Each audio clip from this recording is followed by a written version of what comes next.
జై శ్రీమన్నారాయణ. నేను మీ icon astrologer Gattupalli Suresh Babu. ఈరోజు మన దగ్గర ఏమున్నదంటే కనుక మే మాసం ఫలితాలు. ఈ యొక్క మే మాస ఫలితాలు మనం చూసినట్టయితే కనుక ఇక్కడ ముఖ్యంగా మనము గ్రహించుకోవాల్సిందంటే కనుక గ్రహాల యొక్క స్థితిగతులు, ఏ స్థానంలో ఏ గ్రహం ఉన్నది మనం ఒకసారి పరిశీలన చేసుకోవాలి. ద్వాదశ రాశుల్లో ఒకటి మీనరాశి. ఈ మీనరాశి వారికి అయితే కనుక ఖచ్చితంగా మీకున్నటువంటి సెన్సుతత్వం కావచ్చు, జలతత్వం కావచ్చు, వాయుతత్వం కావచ్చు, మీకున్నటువంటి ఏదైతే ఉన్నదో మీ ఆలోచన విధానం కావచ్చు, ఈ సెన్సుతత్వాన్ని అందరూ ఆచరణగా తీసుకొని మిమ్మల్ని వాడుకునే విధంగా చేస్తూ ఉంటారు. మీకున్నటువంటి వనరులన్నీ కూడా అందరూ యూజ్ చేసుకొని అవన్నీ కూడా పటాపంచి లేపేసి మిమ్మల్ని అప్పులు పాలు చేసి రోడ్డు మీద పడేసేలా కనిపిస్తోంది, మిమ్మల్ని దౌర్భాగ్యంగా నవ్వులు పాలు చేసేలా కనిపిస్తుంది. కాబట్టి ఏదైతే ఉన్నదో ఈ యొక్క మీనరాశులు కొంచెం జాగ్రత్తగా ఉండండి. మీ పర్సనల్ విషయాలు ఎవరికి బయట పెట్టకండి, ఎవరికి షేర్ చేయకండి.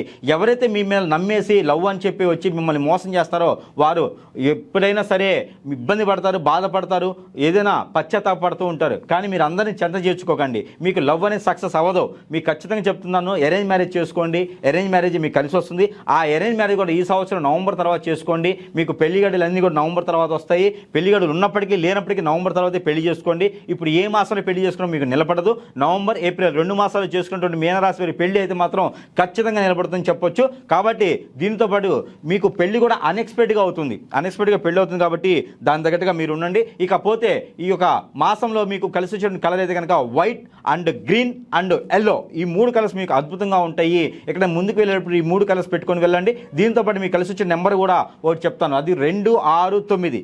269 నెంబర్ మీకు అద్భుతంగా ఉంటుంది. మీకు సోమవారం, గురువారం 2 వారాలు మీకు అద్భుతంగా ఉంటాయి. ఇకపోతే మీకు ఈ చిన్నపాటి పరిహారం చేసుకొని అదృష్టం కావచ్చు. ఇక జాతక ప్రకారంగా అంతా బాగుంది, కానీ నాకు ఏది ముందుకెళ్ళట్లేదు, ఈ సమస్య అందరిలోనే ఉంటుంది. మా పిల్లలు దూరమైపోయినారు, మా భార్య దూరమైపోయినారు, చెట్టుకోలు కొట్టుకోలేరు, ఇంట్లో సమస్యలు చాలా ఉన్నాయి, ఎవరైనా బాధపడుతున్నారా, మీ మీద మీ యొక్క సెన్సుతత్వాన్ని వారు అలవర్చుకొని మీ మీద ఏదైనా చెడు క్రియలు చేయించవచ్చు. ఇప్పుడు బ్లాక్ మ్యాజిక్, వశీకరణ, బాగలముఖి, భానుమతి, యక్షిని, స్పిరిట్ లాంటి ఏదైనా చేయించి మందు పెట్టలాంటి చేసి మిమ్మల్ని అష్టదిబ్బందిని పాలు చేసి ఏ పని చేద్దామని ముందుకు వెళ్ళకుండా చేస్తుంటారు. అలాంటిది ఏమైనా ఉంది అంటే కనుక అది ఖచ్చితంగా మీకు తెలియదు. అది గురువు గారిని సంపాదిస్తే మీకున్న సమస్యకి పరిష్కారం చూపించే విధంగా ఉంటుంది. ఆ విధంగా మనం ముందుకు వెళ్ళొచ్చు. దీంతో ప్రకారంగా మనము ఇక చిన్నపాటి పరిహారాలు చేసుకొని కొంతమేర అదృష్టవంతులైతే అవ్వచ్చు.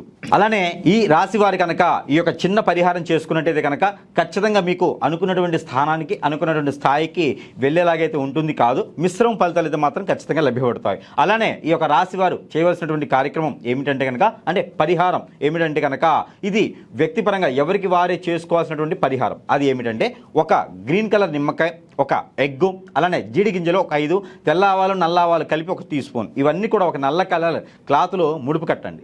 ముడుపు కట్టేసి ఏ రోజైనా చేయొచ్చు, సాయం సంధి వేళలో మీకు మీరే తల చుట్టూతో 7 టైమ్స్ క్లాక్ వైజ్గా దిష్టి తీసుకొని, తల దగ్గర నుంచి కాలు వరకు 7 టైమ్స్ దిష్టి తీసుకొని ఆ ఒక ముడుపుని తీసుకెళ్లి పారేడు నీటిలో కానీ పొదలగొని చెట్లలో కానీ వేసేసేయాలి.